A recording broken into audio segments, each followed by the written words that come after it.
এবারের লড়াই কিন্তু শেষ লড়াই, এইটা ভেবে মাঠে নামতে হবে। শেষ লড়াই মানে জীবন প্রাণ দিয়ে লড়তে হবে। আমি সেই লড়াইয়ের কথা বলছি। দুর্নীতি দুর্নীতি তো ভরে রয়েছে, একটা ফাঁক থাকলে তো বলবো, একটা ফাঁকও নেই দুর্নীতির। তাহলে কি নিয়ে কথা বলবো? মা বোনেদের ইজ্জত নিয়ে সেখানেও কথা বলার উপায় নেই।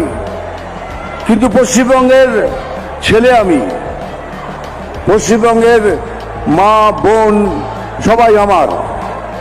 23-24 তারিখ থেকে পুরো মাঠে নামবো, আপনাদের সাথে থাকবো, আপনাদের সাথে কথা বলবো, আপনাদের প্রবলেম জানবো, মাঠে একসাথে নেবে লড়াই করব। আর এই লড়াই পশ্চিমবঙ্গ অনেকদিন মনে রাখবে। বিজেপি হেরে যাওয়ার প্রার্থী নয়,